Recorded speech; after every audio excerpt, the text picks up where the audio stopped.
اگلی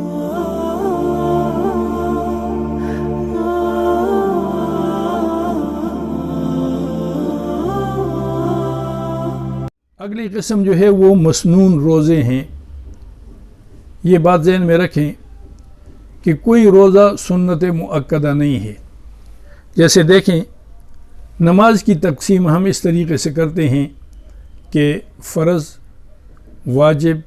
سنت مؤکدہ اور سنت غیر مؤکدہ۔ تو سنت جو ہے وہ مؤکد، مثلا فجر کی 2 سنتیں جو ہے فجر سے پہلے، یہ سنت مؤکدہ ہیں۔ اسی طریقے سے ظہر سے پہلے 4 سنتیں، یہ سنت مؤکدہ ہے۔ بعد میں 2 سنت مؤکدہ ہیں، اور مغرب کے بعد 2 سنت مؤکدہ ہیں، عشاء کے بعد 2 سنت مؤکدہ ہیں۔ تو یہ لیکن روزے میں کوئی روزہ جو ہے یہ سنت مؤکدہ نہیں ہے، بلکہ جس روزے کے بارے میں نبی اکرم صلی اللہ علیہ وسلم کی طرف سے رغبت پائی گئی ہو، یا حضور اکرم صلی اللہ علیہ وسلم نے وہ روزے رکھے ہوں، یا اس کے بارے میں بہت سے روایات وارد ہوں، یا اکثر نبی اکرم صلی اللہ علیہ وسلم کا اس پر عمل ثابت ہو، تو یہ مسنون روزے کہلاتے ہیں۔ تو یہاں پر یہی مراد ہے، سنت مؤکدہ نہیں ہے۔ اور بعض روزے جو ہے ان کی احادیث میں بہت فضیلت آئی ہے، تو ان کو فقہا یہ سنت سے تعبیر کرتے ہیں۔ اسی طریقے سے مسنون روزوں میں عرفہ یعنی 9ویں ذی الحجہ کا روزہ، یوم عرفات، جس دن حاجی عرفات کے میدان چلے جاتے ہیں، تو اس دن کا روزہ رکھنا یہ سنت ہے۔ لیکن حاجی جو وہاں وقوف عرفہ میں ہے، عرفات میں حج کر رہا ہے، اگر اس کو روزہ رکھنے سے وقوف عرفہ میں سستی پیدا ہوتی ہو، یا افعال حج کے لیے ادا کرنے میں اس کو ضعف ہوتا ہو، تو اس کے لیے یہ سنت نہیں ہے، بلکہ وہ اس دن روزہ نہ رکھے۔ لیکن جو آدمی قوی ہے، قوت برداشت ہے، اور وقوف عرفہ میں اس پر بھی کوئی ضعف کا اثر نہیں ہوتا ہے، اور اعمال میں بھی ضعف کا یہ اظہار نہیں ہوتا ہے، اس پر ضعف کا اثر نہیں ہوتا، تو وہ آدمی رکھے، تو یہ روزہ جو ہے یہ سنت ہے۔ اور عاشورہ یعنی 10 محرم کا روزہ، یہ بھی سنت ہے، لیکن اس کے لیے حدیث میں آئے نبی اکرم صلی اللہ علیہ وسلم نے ارشاد فرمایا کہ اس سے ایک دن پہلے یعنی 9 اور 10 کا روزہ رکھے، یا 10 اور 11 کا روزہ رکھے، تو اس روزے کی بھی بہت زیادہ فضیلت ہے۔ اور اگر یہ تینوں روزے جو ہے وہ رکھ لے، یعنی 9، 10 اور 11 کا، تو یہ سب سے افضل ہے۔ اور ایام بیز کے روزے،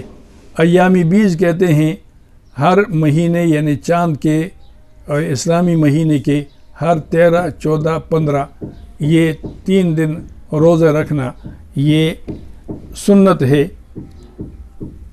اور اگلی قسم، چھٹی قسم جو ہے وہ مستحب روزوں کی ہے۔ فرض اور واجب اور سنت، یہ جو 3 قسم بیان ہوئے روزوں کے، اس کے بعد تمام روزے جو ہے وہ نفل ہیں اور مستحب ہیں، صرف اس صورت میں کہ اگر اس کی کراہیت شریعت سے ثابت ہو تو وہ روزہ رکھنا درست نہیں ہے۔ باقی کسی دن بھی اور کسی بھی حالت میں آدمی روزہ رکھ سکتا ہے، یہ تمام نفل روزے ہیں۔ اور ہر ہفتے کے دن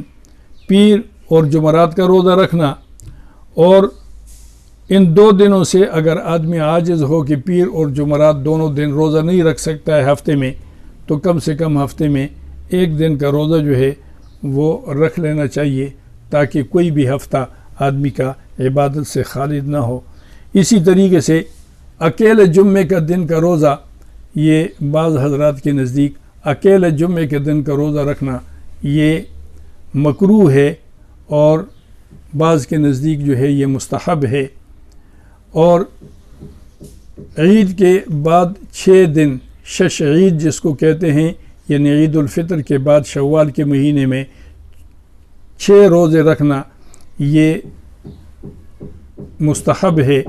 اور اسی طریقے سے حرمت والے مہینے یعنی ذی قعدہ، ذی الحجہ اور محرم اور رجب میں یہ جمعرات، جمعہ اور ہفتے کا روزہ رکھنا یہ مستحب ہے۔ اور محرم کے مہینے میں پہلے عاشرے سے یعنی پہلا عاشرہ جب محرم کے چاند نظر آ جائے تو 9 تاریخ تک یہ 9 دن جو ہے یہ روزے رکھنا، اور پھر ایک عاشورے کا دن، تو یہ کل ملا کر 10 دن ہو جائیں گے، یہ روزے رکھنا مستحب ہے۔ اسی طریقے سے ذی الحجہ کے پہلے عاشرے یعنی 1 سے لے کر 8 تک اور پھر 9ویں تاریخ کا ملا کر یہ 9 روزے ہو جائیں گے، تو یہ مستحب ہے۔ اور ماہ رجب کے روزے جو ہے یہ مستحب ہے۔ شعبان کے مہینے میں پہلے عاشرے کے اندر پہلے 15 دن کے اندر زیادہ روزے رکھنا مستحب ہے، اور 14 اور 15 کو روزہ رکھنا یہ مستحب ہے۔ اسی طریقے سے جیسے پہلے عرض کیا کہ 13، 14 اور 15 تاریخ کو ایام 20 کے روزوں کی سنت بھی ادا ہو جائے گی، اور یہ مسئلہ جو ہے یہ مستحب والا یہ بھی حل ہو جائے گا۔ اور اسی طریقے سے صوم داود جو ہے، صوم داود علیہ السلام اس طریقے سے ہے کہ 1 دن روزہ اور 1 دن افطار، تو یہ بھی مستحب روزہ ہے،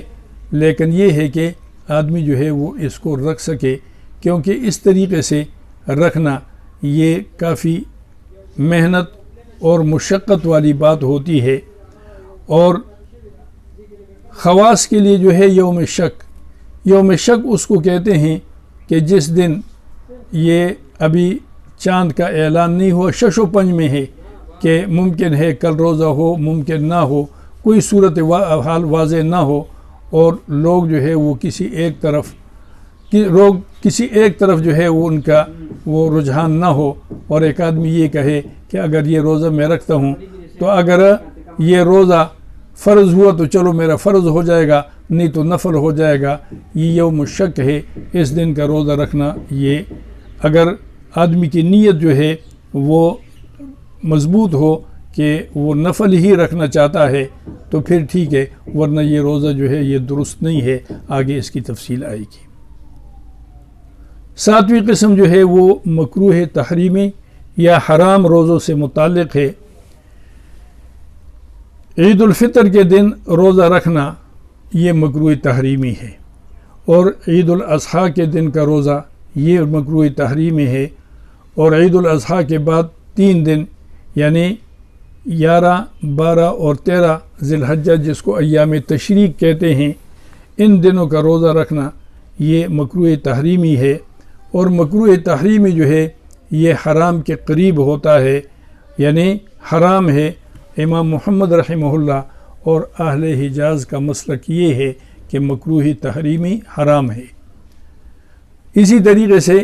اکیلا ہفتے کا دن روزہ رکھنا یہ یہود کی مشابہت کی وجہ سے یہ روزہ مکروہ تحریمی ہے، اور اکیلے اتوار کا روزہ یہ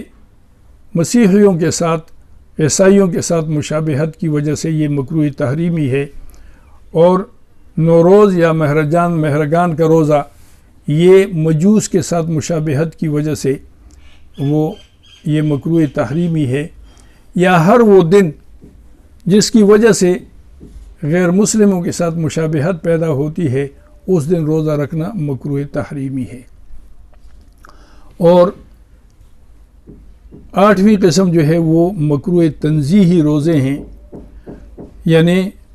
صرف ہفتہ یا اتوار یا نوروز یا مہرجان یا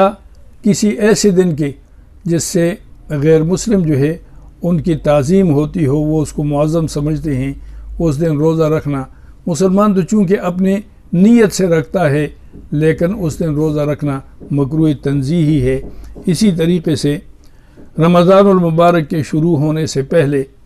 1 یا 2 ہفتے پہلے نفلی روزہ رکھنا یہ مکروہ تنزیہی ہے، اور صوم الدہر کہ آدمی کبھی افطار نہ کرے اور مسلسل روزے رکھتا رہے تو یہ صوم الدہر اس کو کہتے ہیں، یہ مکروہ تنزیہی ہے۔ صوم وصال اس کو کہتے ہیں کہ آدمی ایک دن روزہ رکھے اور پھر رات کو شام کو افطار نہ کرے اور اس روزے کو جاری رکھے، اگلے دن جو ہے وہ سحری کے وقت سحری تک اور اس طریقے سے یعنی دن اور رات کو ملا کے روزہ رکھنا، تو یہ مکروہ تحریمی ہے۔ اور سکوت کا مکروہ تنزیہ ہے، سکوت کا روزہ، یعنی حضرت مریم نے فرمایا علیہ السلام کہ انی نظرت للرحمن صوما فلن اکلم اليوم انسیا، کہ میں نے نظر مانی ہے میں خاموش رہوں گی، کسی کے ساتھ بات نہیں کروں گی۔ یہ صوم وصال ہے، تو یہ صوم سکوت ہے اور اس کو صوم مریم بھی کہتے ہیں۔ تو یہ روزے رکھنا جو ہے یہ بھی مکروہ تنزیہ ہی ہے، اور ان کو جو ہے وہ یہ روزہ رکھنا یہ درست نہیں ہے، یعنی مکروہ ہے۔ تو آدمی مکروہ سے جو ہے وہ اسی طریقے سے عورت کا اپنے خاوند کی اجازت کے بغیر روزہ رکھنا یہ مکروہ ہے، اور مسافر کو اگر روزہ رکھنے کی وجہ سے اس کو ضعف ہو اور روزے کی وجہ سے اس کو جس مقصد کے لیے وہ سفر کر رہا ہے اس میں اس کو حرج ہوتا ہو تو اس کے لیے روزہ رکھنا مکروہ ہے۔